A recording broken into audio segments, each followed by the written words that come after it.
హిమాచల్ ప్రదేశ్ లో భారీ వర్షాల కారణంగా 5గురు చనిపోయారు. 50 మంది జాడ గల్లంతైంది. గల్లంతైన వారి జాడ కోసం ఇండో టిబెటన్ బోర్డర్ పోలీసులు డ్రోన్ల సహాయంతో గాలిస్తున్నారు. వంతెనలు, రహదారులు, 2 జల విద్యుత్ ఉత్పత్తి కేంద్రాలు ధ్వంసమయ్యాయి. బియాస్ నది ఉప్పొంగి అనేక చోట్ల చండీగఢ్ మనాలి జాతీయ రహదారి దెబ్బతింది. మండి, రాంపూర్, సిమ్లా జిల్లాల్లో వర్ష ప్రభావం ఎక్కువగా ఉంది. మనాలి చండీగఢ్ జాతీయ రహదారిపై చాలా చోట్ల కొండచర్యలు పడడంతో రాకపోకలు స్తంభించిపోయాయి.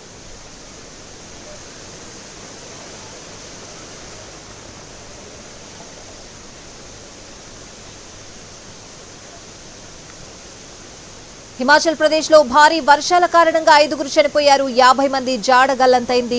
గల్లంతైన వారి జాడ కోసం ఇండో టిబెటన్ బోర్డర్ పోలీసులు డ్రోన్ల సాయంతో గాలిస్తున్నారు. వంతెనలు, రహదారులు, 2 జల విద్యుత్ ఉత్పత్తి కేంద్రాలు ధ్వంసమయ్యాయి. బియాస్ నది ఉప్పొంగి అనేక చోట్ల చండీగఢ్ మనాలి జాతీయ రహదారి దెబ్బతింది. మండి, రాంపూర్, సిమ్లా జిల్లాల్లో వర్ష ప్రభావం ఎక్కువగా ఉంది. మనాలి చండీగఢ్ జాతీయ రహదారిపై చాలా చోట్ల కొండచర్యలు పడడంతో రాకపోకలు స్తంభించిపోయాయి.